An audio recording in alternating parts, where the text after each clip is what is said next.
Ladies, gentlemen, and whatever the frick else you identify as, it's time for another Hunger Games, and we're doing it today on the greatest object show, in my personal opinion, of all time, or at least one of the greats, ANOSIMBIB, doing the Hunger Games round, ANOSIMBIB Anarchy Round 1. Yes, sir. It only took us a season to finally do a Hunger Games on an object show, and yeah, not one on BFDI, surprisingly. I mean, I was planning to do a object show Hunger Games for at least a time, but then someone left a comment that I should do an ANOSIMBIB Hunger Games. And I say, you know what? That's not a half bad idea. That's why I decided to do it. This is why I post the comment, but I don't know where the comment went. Seriously, like every person this comment has, every comment this person has made is just gone, which includes the one of them recommending the ANOSIMBIB Hunger Games thing. So I can't leave it here. I mean, if I find it, I'll put it somewhere on screen, but if not, well, but yes, that's why we're doing a Hunger Games on ANOSIMBIB. Like I said, an object show, one of the greatest, in my opinion. Have you seen it? You need to see it right now. Okay, I don't care. Don't turn this video off. Go watch all of ANOSIMBIB Season 1 and the sequel to it, ASTOSIMBIB. Go watch all of it right now, then come back to here, because you need to know what peak looks like with your own eyeballs. And also, as I showed earlier, boom, we got the special desktop thingy right here. Look at that, the entire Season 1 squad right here. And you know what? I think that's enough explanation of whatever the frick we're doing here. Let's go ahead and get into these freaking tribute. A little interject today. Alright, starting off in District 1, we have Pie and Boyfriend. Oh yeah, this is about to be an interesting cast. In District 2, we have F&F Arrow and Treasure Tree. In District 3, we have Paint Bucket and Cavity. In District 4, we have Lego Flame and Home Star Runner. In District 5, we have Polygon and Pixel. In District 6, we have SpongeBob Side Pants and Brazil Flag. In District 7, we have Copper, who was actually in a previous Hunger Games round, Knowledge Topics 3, for one who watched that, and he's back for another round, and Detonator. In District 8, we have Ham and Magic Pencil Jr. And in District 9, we have Gar the Sneal and Skim M&M. In District 10, we have Sticko and Name Tag. Yeah, you said my name was Name Tag, and that's not my name. My name is Paul. Oh, sorry, apparently this guy's not named it. It's Paul. Apparently it's Paul. My bad, Paul. District 11, we have Basket Paper and Super Glue. And District 12, we have North Carolina Copper and Cheese Jar. And here's one more good look at all of the hooligans that are going to be fighting each other to death in this round. There's one more good look at all of them. And without further ado, let's go ahead and get this frickin' round started. As the tribute time of the opponent is the horn sounds. Already starting off with Copper and Pie in a fight. This cannot go well. Copper kills Pie with his own weapon. Okay, alright, Pie is already out of here, and we just started. You know, like the host, the most probably deadly host in all of the ANOSIMBIB. Yeah, nope, he's already dead. Okay, nice, starting off great. Basket Paper runs away from the Cornucopia. Cavity runs away from the Cornucopia. Gary the Sneal, I don't know if he runs per se, but he's definitely getting out of the Cornucopia. Magic Pencil Jr. grab a jar of fishing bait, while Sticko gets fishing gear. Brazil Flag runs away from the Cornucopia. Cheese Jar runs away from the Cornucopia. F&F Arrow runs away from the Cornucopia. Skim M&M grabs a backpack and retreats. Alright, Boyfriend runs away from the Cornucopia. Oh, my dear, Pepper kills Detonator as he tries to run? Okay, alright, did not expect Paint Bucket to be killing people this early. You know, I expected to have anyone to go first, probably be her, but I guess she, you know, maybe she's trying to actually put forth some effort, not just moping around all the time. Alright, I respect that. Alright, Paint Bucket, I see you, Paint Bucket. Name Tag, North Carolina Copper and Home Star will put together as many supplies as possible. For the last time, my name isn't freaking Nate. Right, sorry, I forgot. His name is Paul. That's my bad on that one. Pixel and Treasure Tree fight for a bag. Pixel gives up and retreats. Ham runs away from the Cornucopia. Lego Flame stays the Cornucopia for resources. Super says Stickle from inside the Cornucopia. Alright, is he about to be a super villain? Oh my dear, and Polygon severely slices SpongeBob's head with the sword. You know, I can't even be surprised by that. I think Polygon's probably going to have a fun time here, okay? This man is probably out here having the time of his life. He gets to kill people, which he already does, but now he gets to do it. Actually, he just gets to kill people in general. Anyways, I was trying to say before Polygon rudely interrupting me, I wonder if Super Blue's about to be a superhero or a super villain, or if he's actually going to get that freaking employment. Starting off with day 1, the first day. Pixel goes hunting. F&F Arrow searches for a firewood. How fitting. We have Boyfriend underneath who practices his archery. Alright, Basket resents himself killing Copper, Polygon, Lego Flame, and Super Glue. Okay, alright, we just, you know, there goes, like, I was really, you know, I was glad that Copper was back. You know, I mean, when it got to betting time, I would have put my bet on, but, you know, too bad came to the now. And I just mentioned Polygon finally gets the, you know, gets the joy of killing people. That dude dead, and Super Glue, I also preface him as well, and he's just gone as well. And ain't nobody care about Lego Flame. So, wow, we are starting off with a lot of hits on here. Basket Paper, freaking Basket Paper, the most probably John NPC out of all the characters here gets the kill. That's surprising. Cavity chases Ham. Brazil Flag goes hunting. Paint Bucket sees this possess out to investigate. Smart Cheese Jar collects fruit from a tree. Home Star scares Sticko off. Sustainable Treasure Tree accidentally while trying to arm it. Ooh, and there goes the season 1 winner out like that. I'm surprised. I didn't think she'd go out that early because, you know, she's the season 1 winner after all, but dang, that's kind of crazy. I can only wonder how FNF feels about this, but alright, skim M&M and guard the scene, split up, search for resources. Match and Pencil Dreams, receives clean water from an unknown sponsor. Name tag begs for North Carolina Copper to kill him. He refuses keeping name tag My name is Paul! I keep forgetting. It's not name tag. Paul. It's my bad, Paul. I'm sorry. I keep forgetting. Already starting off, we got 8 cannon shots that can be heard distance. Holy moly! Pie, Detonator, SpongeBob Side Pants, Copper, Polygon, Lego Flame, Super Glue, and Treasure Tree. Alright, now we got the first night. The first night's really usually that bad in the beginning of these rounds. Basket Paper tries to treat his infection. What infection he got? Homestar Runner receives an explosive from an unknown sponsor. Pixels goes to sleep. FNF attends to boyfriend's wounds. Okay, see that makes sense. See that makes sense. You know, they're FNF, they're both finding out fun. Can see that makes sense. Although I'm pretty sure FNF was not really a huge fan of boyfriend, so I wonder. Gravity begs for much pencil killer. Stay right. I thought oh my! I'm so sorry for what nonsense came out of my mouth right there, but Cavity begs for match and Pencil to kill her, and they're about much killing Cavity. Oh my dang Cavity. Ooh, that's kind of sad. Yeah, she begged the 2 children to kill her. That's a little wild. I mean, how's Paintbucket gonna feel about this? I'm surprised she gave in that easily. I mean, I thought maybe she'd try and at least fight on for a bit, but no, she just instantly gave in. That's crazy. Also, I gotta slow down with my speech. My words are getting slurred, and I'm just garbling nonsense. Cheese Jar goes to sleep. Paul's fire starts. Oh my dick! If I end up slurring my speech one more time, I'm gonna punch my monitor. Name tags, and start fire sleeps without warmth. I don't care that I just didn't call you name tag. I don't care. Okay, deal with it. Brazil flag quietly hums. Oh, Ham dies from hypothermia. You know how big he is with that fat on him. You know, I thought that maybe he'd be able to survive, but no, brother man froze to death. Alright then. Gory the Sneal receives clean water from an unknown sponsor. North Carolina Copper and Skim M&M sleep in shifts. Sticko Pepper run to each other as truce for the night. Alright then. Day 2. Oh boy. Brazil flag tends to FNF arrows wounds. Wholesome. Cheese Jar North Carolina Copper hunt for other tributes. Pampig receives clean water from an unknown sponsor. Gary the Sneak camouflages himself in the bushes. And we'll say Gary has been doing a lot better than he did in season 2 because he got eliminated first and did like nothing in the first episode. Paul receives magic supplies from an unknown sponsor. Remember that time. Homestar Runner chases Skim M&M. Boyfriend scares Imagine Pencil Jr. off. Sticko questions his sanity. Basket receives a hatchet from an unknown sponsor. And Pixel thinks about home. Not sure what home Pixel has, but I'm right then. 2 cannon shots can be heard in the distance. Cavity and Ham. Night 2, oh boy. Sticko, boyfriend, Skim M&M, and Gary the Sneal touch of the ghost stories to lighten the mood. Basket Paper begs for Cheese Jar to kill him, but he refuses, keeping Basket Paper alive. Alright, nice. Pixel and Match and Pencil Jr. hold hands. Okay, I was at first thought Pixel was gonna be home, but I must ask, what hands? Okay, this always happens when we got some handless person holding hands with someone who has hands. Brother, you have no hands. I mean, can you spawn hands? Well, I guess he could have turned into someone that has hands into that. Could have. Okay, never mind, that makes sense. Ooh, name tag kills Homestar Runner while he is sleeping. Dang, that's crazy. Okay, well, I mean, I'm surprised Homestar Runner made it this far, because again, he doesn't make it very far in season 1 or in season 2. So the fact that he made it this far is actually pretty impressive, but alright then. And yes, I know I didn't call him Paul again. I don't care. I'm gonna keep forgetting. Paint Bucket, Brazil Flag, and North Carolina Copper cheerfully sing songs together. And FNF Arrow songs and Double Star Fire sleeps without warmth. It's a bit of a skill issue there. Day 3. Name tag fishes. FNF Arrow scares boyfriend off. See, now that makes more sense, right? Because they're not exactly buddy with each other. Cheese Jar scares Match and Pencil off. Alright then, North Carolina Copper defeats Gary the Snail in a fight, but spares his life. Alright, so that makes sense. See, Gary hasn't probably broken the law yet, so he's gonna leave him be. Skim M&M travels to higher ground. Paint Bucket hunts for the tributes. Again, I'm surprised Paint Bucket hasn't done anything to check his F5 yet, you know what I mean? I feel like this would be the prime opportunity for her to do that, but alright, Brazil Flag travels to higher ground. Basket pretends this Sticko's wounds. And Pixel dies from an infection. I'm not sure what infection a Pixel can get, but he died. Maybe it was in that purple pinta pizza slice that he's eating in that picture right there. Maybe it was infected by something. I don't know. 2 cannon shots can be heard in the distance. Homestar Runner and Pixel. Night 3. Sticko tends to his wounds. Cheese Jar to scar the snail supplies while he is asleep. I don't know why I had to go that far, but alright then.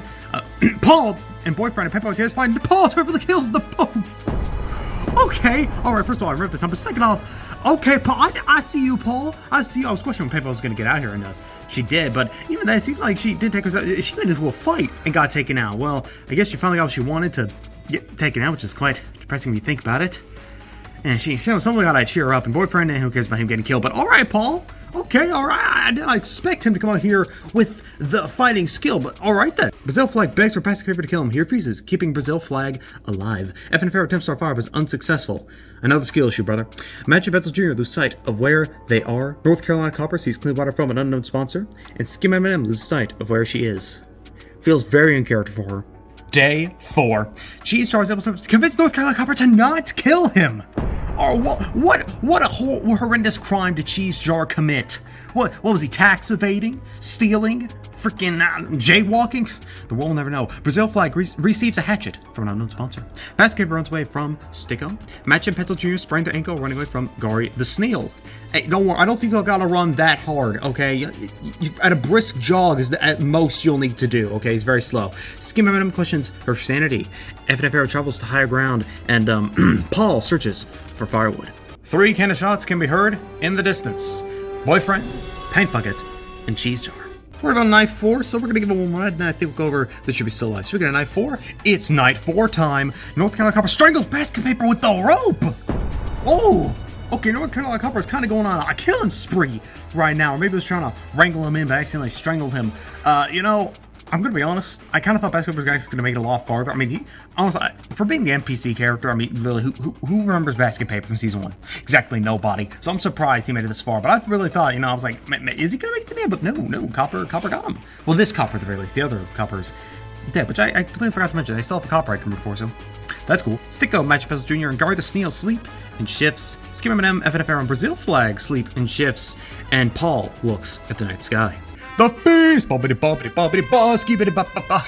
The cornucopia is replenished with food, supplies, weapons, and members from tributes, families. What is gonna happen? Skim M&M decides not to go to the feast. Very smart, and ooh, boy, that's a big one. I can only assume this once has been light off, so let's see. Paul, Gary the Snail, FNFR, and Brazil Flag tried to kill North Carolina Copper. Just when I said I had another Copper I could root for, these 4 people died, 4 came in specific. Oh, well, there goes the other Copper I was gonna root for, but, too bad he's dead now. Freaking ain't that a joyous occasion. Sticko decides not to go to the feast. Oh.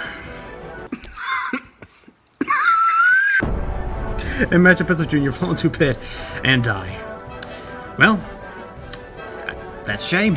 Day 5. FNFR receives clean water from an unknown sponsor. Gary the Snail and Sticko work together for the day. Skim M&M makes a wooden spear. Brazil Flag picks some flowers. That's wholesome right there. And Paul goes hunting. 3, count them, 3 cannon shots can be heard in the distance. Basket Paper, North Carolina Copper, and Magic Pencil Jr. Alrighty then, let's go and take a look at the stats of everyone who's still alive, because we're down to the final 1, 2, 3, 4, 5, 6th. We're down to the final 6th right here. So how fitting is that? We're down to the final 6th. Let's go over the final people here. So start off in District 2, we have FNFR, who's the only one alive of his district with 1 kill. Not too bad, expected, since he's pretty competent. I mean, he made it about 3rd place in the first season, he's still in the 2nd season, so this makes sense. We've got to Brazil Flag in District 6th, who's also alive with 1 kill. Again, makes sense, he's competent, he knows what he's doing. We've got District 9, we have Gary the Snail, Skim M&M.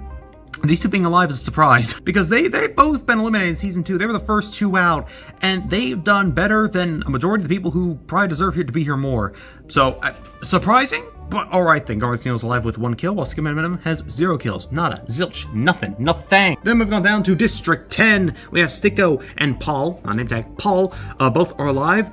Paul with 4 kills, the most amount of kills here. I mean, everyone else either has 1 kill, or it's just a pacifist. And name tag, Paul out here with the big fat 4 kills. Count 1, 2, 3, 4 kills.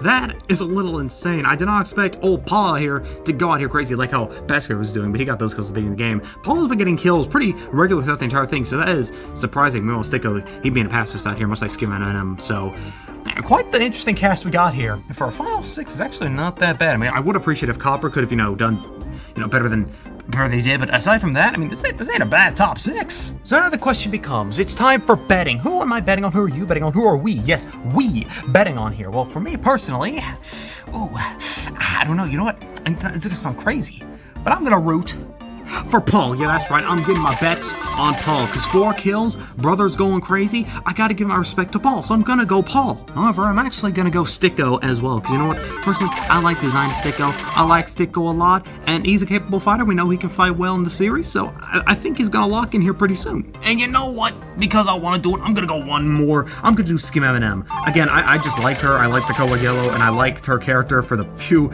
episodes that she was in. So you know what? That's my third bet. Skim M&M. This is pure bias. I just like Skim M&M a lot. So my bets are Paul, Sticko, and Skim M&M. And now it's time for you. Yes, you in the audience. Who are you betting on? Who do you think out of this cast of hooligans here is going to win this entire thing? Maybe you agree with me, it's one of these 3, or you disagree, think it's one of these 3. Or maybe you were betting on someone and they died instantly, now you just don't care. I don't know. It's up to you to decide who you want to bet on or not. And maybe put in the comments if you want to, or don't. It's up to you. Without further ado, let's continue on with this freaking round. Night 5. Gar the Snail, Skim M&M, Tuck the Tribute still alive. I think these two have been like the closest in contact. I've not killed each other yet, which is actually very, very cool actually. But Zephyr just FNFR supplies while he is asleep. Yeah, makes sense. And Sticko and Paul huddle for warmth. A wholesome, almost wholesome night completely. Look at that. Day 6. Sticko receives fresh food from an unknown sponsor. Alright, nice. Gar the Snail overhears Paul and Brazil Flag talking in the distance. Okay. Alright, potential alliance maybe up here. Potential alliance. Who knows? FNFR questions his sanity in Skim M&M fishes. Hold on. Something right here. Arena event, Carnivorous Squirrels.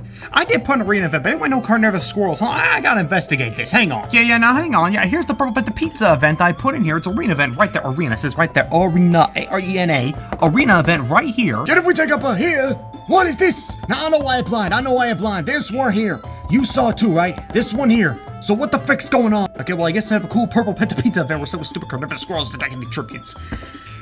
The things I do to make this round special and just nothing happens. Awesome. Paul used Squirrels to revenge and shoving Sticko into them. Oh, well, first of all, there goes Sticko, one of my bets, but hey, Paul's still alive though. Paul's still alive, that's all that matters. And do that to your own man? You just huddled up with him for warmth and you did that to your own man? That is crazy. Skim M&M survives. Thank goodness. Gory the Snail survives. Alright. FNFR survives. Oh! Brazil Flag is brutally attacked by a scurry of squirrels. F in the chat for Brazil Flag. Oh, what in the heck? Hang on. Don't worry, this is totally no behavior. Let me just quickly fix this. You see, all I had to do was just do a quick snap and everything's working fine. I have no idea why that happened. I guess maybe because I opened up this in a separate tab and it caused me still. 2 shots can be heard in the distance. Sticko and Brazil Flag. Night 6. Oh boy. Ooh, Skim M&M defeats FNFR and 5 spares. He's live. Alright, base Skim M&M. You know, she didn't seem like the fighter type anyway, so you know, that's respectable. And Paul lets Gory the Snail into his shelter. Alright then. Day 7. Skim M&M discovers a river. Paul questions his sanity. As you do. FNFR receives clean water from an unknown sponsor. And Gory the Snail goes hunting. Okay, shots skipper to distance. That's a nice pleasant change of pace. Night 7. Well, it was too good to be true. Skim M&M dies from thirst. Which, you know, is real funny, because I'm pretty sure you discovered a river, not literally, day 7, not literally, in day 7, it's night 7 concurrently, you discovered a river, yet you died from thirst. My good woman, are you stupid? You know, I mean, it makes sense for their character that she would find a river and then die from dehydration anyways. It makes perfect sense for her, but it's still annoying. Paul looks at the night sky. Guard sees a fire, but stays hidden, and FNFR cooks his food for putting his fire out. Well, hey, one of these few times we know who started the fire. And Skim M&M dead. I'm only down to 1 person. And we're down to our final 3. Paul, Guard the Snail, and FNFR. If you told me that Guard the Snail would have made it to the top 3, I would have said you were insane. How the heck did this dude make it to the top 3? Day 8. Paul injures himself. Brother, I'm gonna need you to really not do something stupid here, okay? You're my last bet. I would like for you to win this. Don't be doing something stupid. Guard the Snail receives himself from an unknown sponsor. And FNFR is pricked by thorns while picking berries. 1 cast shot can be heard in the distance, and it's my goat, Skim M&M. Night 8, FNFR and Paul, Tucker still alive. Alright, and Gary the Snail screams for help. I'm not sure what that would sound like, because all we heard him say was go, Murr, but alright then. Day 9, FNFR tries to spearfish with a trident. Paul, I told you don't do no stupid stuff. You don't sleep during the day, you don't stay awake at night. Okay, if I see you dying because you slept during the day, I'm gonna kill someone and go, oh, Gory the Snail dies of dysentery. Ugh, that's a little gross, but Well, I'm honestly surprised you made it this far anyway. So congratulations, Gory. You got the bronze medal. Because honestly, you make it to the third place was a miracle. Because I thought you was going to die early. But no, you made it to the top 3. Which now leaves us with our bottom 2. Or I guess top 2, actually. FNF and Paul. I'm also going to be honest, I didn't expect Paul to make it this far. But hey, he made it this far. And I'm impressed. And well, it's FNF. Come on, he made it 3rd place last season. I'm not surprised either. But come on, Paul, please. I need you to win this. Okay, you're my last bet. I'm not really a fan of FNF. I need you to win this, brother. I need you to lock in for your next fail. One can't shock here the distance, and it is Gary the Snail. Here we go. It's night 9 time. It is time to see who's about to win this. Please, I need it to be Paul. Please, Speed. I need this. Please. Yes! Paul is victorious, and another one of my bets finally wins. FNF dies from thirst. Get trolled, loser. And the winner is Paul from District 10. I'm gonna be honest, I did not expect him to win this, but you know what? I'm glad I put my bet on him because he did win this. Finally, for the first time, someone who actually deserves this actually wins. No weird thing at the end. He actually deserved to win, and he got it. About dang time, Shadowman. Just don't it feel good when the person who rightfully deserves to win actually wins, man? It feels great, fantastic, even. Anyways, let's go over our top 6 people here. The placements, everyone. We already know who's in the top 6. Let's go over and see how they all did. Starting with our GOAT. Sorry, yes, our GOAT name tag. Sorry, Paul from District 10 with 5 kills, the most amount of kills here. Not too bad, Paul, not too bad. Moving on to 2nd place, we have FNF from District 2 with 1 kill. Would have been funny if it was 2 kills, then we have all 2s across the board, but it is what it is. Moving on to Gary the Snail, who made it so much farther than I thought. Like, I thought it'd be around here, maybe, like around here. No, he made 3rd place. You know, like over Pie, SpongeBob, Polygon. Yeah, no, Gary makes it over them. Sure, he has 1 kill. Skim M, 4th place. The pacifist actually made it the farthest with no kills. Good job, Skim M, no kills. Moving on to District 5th place. But right, finally, moving on to 5th place with Brazil Flag from District 6 with 1 kill. Again, not too bad. It makes sense. He is Brazil Flag. He's actually competent. Then move on to Sticko from 6th place. Another pacifist as well. Surprising because he actually, you know, he was good at piecing up people in the fight, and so I'm surprised he has no kills, but alright, then he made it far as well. Nice. And that, my friends, my foes, my dad, was none only than Hunger Games ANOSIMBIB Anarchy Round 1, and I must say, that was actually a pretty entertaining round. I liked it. That was an entertaining round. That was a good round there. Someone that actually wanted to win, one who deserved it won. You know what I'm saying? Had some weird things that happened, like when the page crapped itself, which again, I think about, but aside from a few hiccups here and there, overall, it was a pretty good round. And so that leaves us with just one more round until Winter War. One more round of Hunger Games Season 3 until Winter War Round 3, where every winner from Season 3 will come together and fight each other to death. And what will that round be? Well, I have one idea in mind. Many ideas, actually, but I'm going to coalesce them into one idea, if you catch what I mean. If you don't, then just wait for it to come out. Anyway, I'm going to go get started on that round. These people here, where is he? Paul is your winner. This was ANOSIMBIB Anarchy Round 1, and I will see all of you later. And go watch ANOSIMBIB right now, and ASTOSIMBIB. Watch everything of that, everything, and rewatch it over and over again. And if you don't do it, I'm going to come to your